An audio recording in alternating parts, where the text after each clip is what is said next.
At some point today, you heard a song and felt something shift inside you. Maybe it moved through a speaker in the background, barely noticed. Maybe it arrived through earphones on a crowded street, and for a few minutes, the noise of the world fell away. Maybe you found yourself humming something without even realizing it.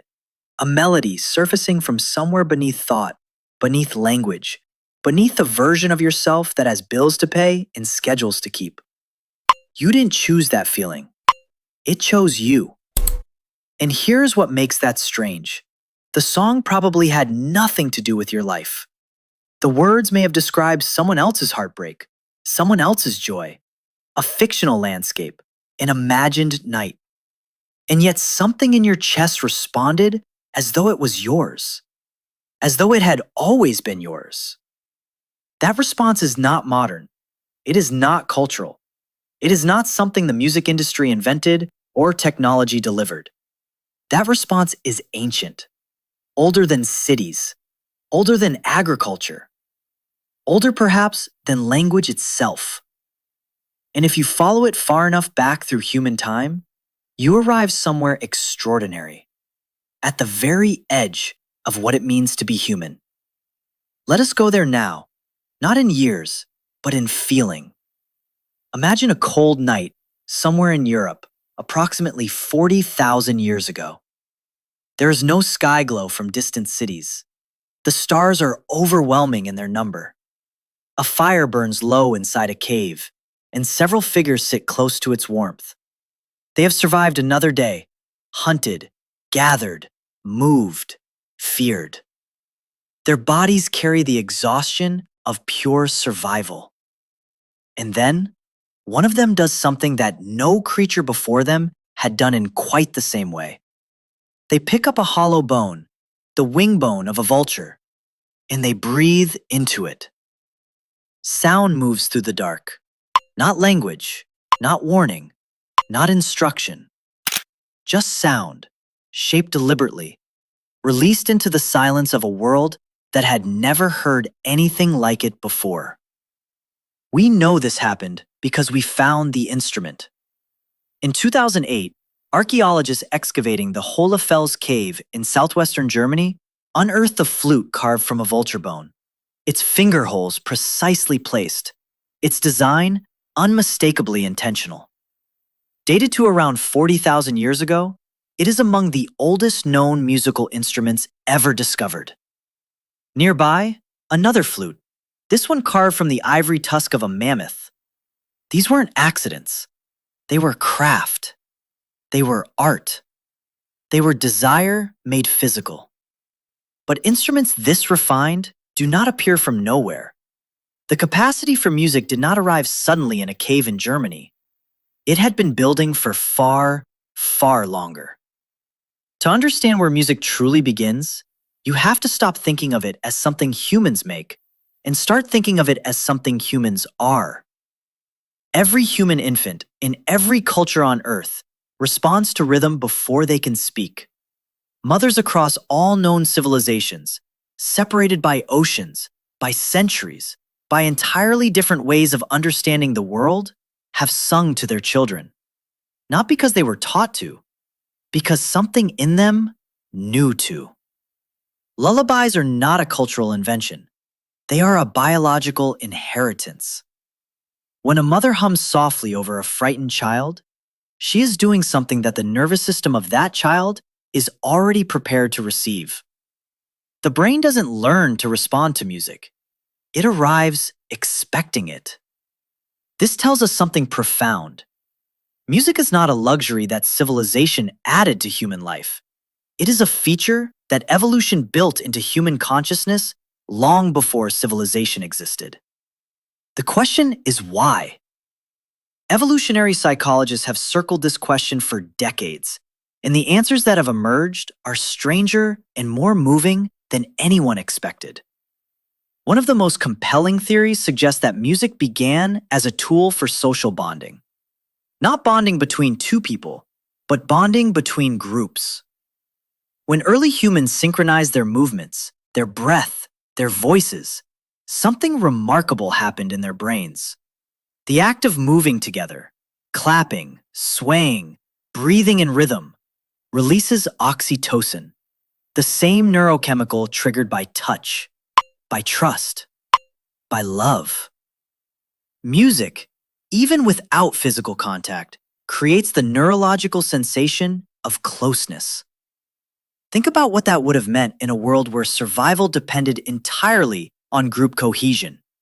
A band of early humans that could synchronize emotionally, that could bind themselves to each other through something as invisible and powerful as shared rhythm, was a band of humans more likely to hunt together, to protect each other, to endure. Music may have been selected for because it made groups stronger. Not metaphorically, biologically. Your brain is still doing this today. When you find yourself moved by a crowd singing together at a concert, when strangers around you become, for one suspended moment, something that feels like family, you are experiencing the echo of a 40,000-year-old survival mechanism. The feeling of unity that music creates in you is not sentiment, it is ancient engineering. But there is another layer, one that reaches even further back, long before instruments, long before intentional song. There was the human voice doing something strange and involuntary. Researchers studying animal communication have noted that among our closest evolutionary relatives, chimpanzees, gorillas, bonobos, there is limited capacity for what we would call melodic vocalization. But there is something. When chimpanzees are in states of high emotional arousal, joy, fear, social excitement, their calls take on a quality that rhythmically varies. They don't sing, but something in them reaches toward it. In early Homo sapiens, that reaching became a rival. The larynx descended in the human throat over hundreds of thousands of years, enabling a vocal range that no other primate possesses. We gave up some safety. A lower larynx increases the risk of choking, in exchange for an almost infinite complexity of sound production. Evolution made a trade. It sacrificed physical efficiency for expressive power. That is not the trade of a purely mechanical organism.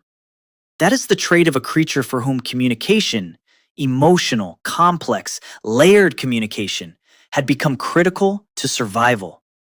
And somewhere in that expanded vocal range, in those long, cold nights around ancient fires, on the empty landscapes of a world without walls, someone first discovered that a voice could do more than speak, that it could sustain a note, that it could bend, that it could carry grief or joy or memory or longing across a distance that words alone could not travel.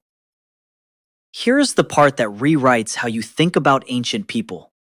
We tend to imagine early humans as primarily practical, consumed by food, shelter, predators, too busy surviving to philosophize, to create, to feel beauty. But the archaeological record tells a radically different story. The same hands that carve spears also carve flutes. The same people who painted animals on cave walls with startling accuracy also, almost certainly, sang. The pigments used in ancient cave paintings have been found near natural acoustic chambers, areas inside caves where sound reverberates in extraordinary ways. Some researchers believe these locations were chosen deliberately, that the most acoustically resonant spaces were also the most spiritually significant, that art and music were born together in the same dark, echoing rooms, as part of the same impulse. What impulse?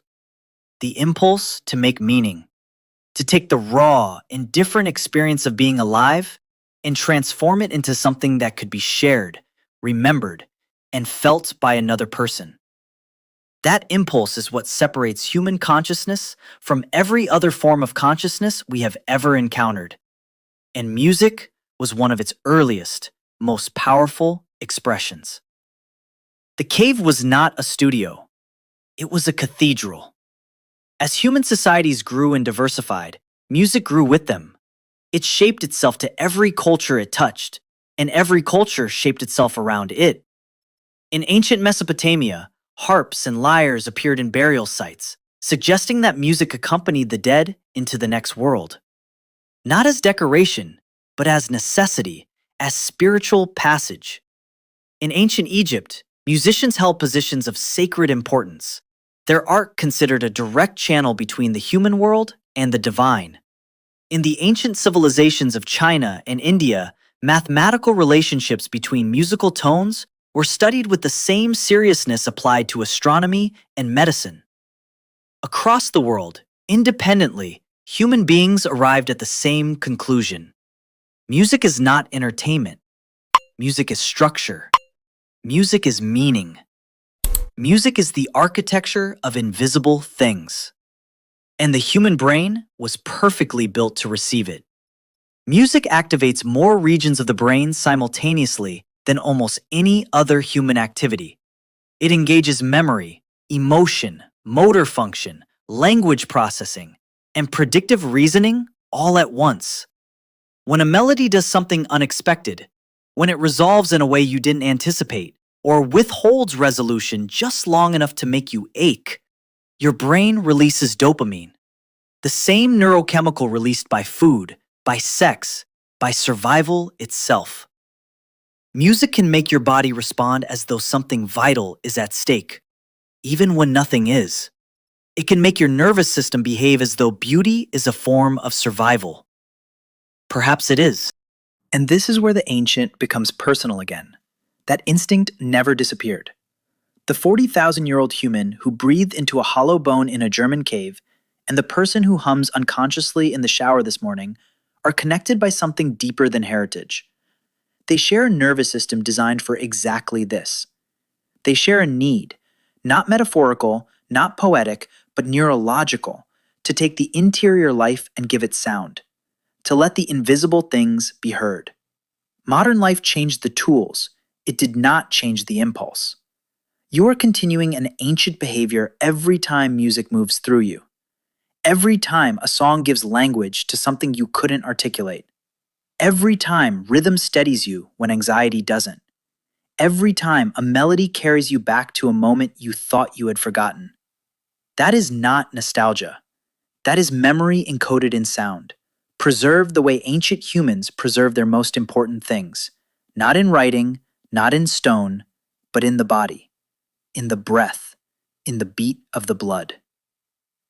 There is a theory in cognitive science called the cheesecake hypothesis, the idea, proposed by the psychologist Steven Pinker, that music is merely a pleasurable accident, a byproduct of other, more useful mental systems, that it has no true adaptive purpose, that it is, essentially, a luxury the mind stumbled into. Most researchers today have moved away from this view, not because it is wrong to ask hard questions about why music exists, but because the evidence keeps pointing in the other direction. Music is too universal, too deeply integrated into human neurology, too consistently present at the moments that matter most: birth, death, grief, love, war, worship, healing. No accidental byproduct of evolution weaves itself this thoroughly into the fabric of human existence. Music was not invented, not in the way that writing was invented, or the wheel, or agriculture. It was discovered. Discovered inside the human body, in the space between breath and silence, in the place where feeling becomes too large for ordinary sound to carry. Someone, long before history could record their name, found that place, and they reached toward it, and something answered. Tonight, when a song finds you, when it moves through you before your mind has time to decide how to feel, remember where that moment comes from. Remember the cold cave, the ancient fire, the hollow bone raised to ancient lips. Remember that what you are feeling is not modern. It is not personal. It is not even entirely yours.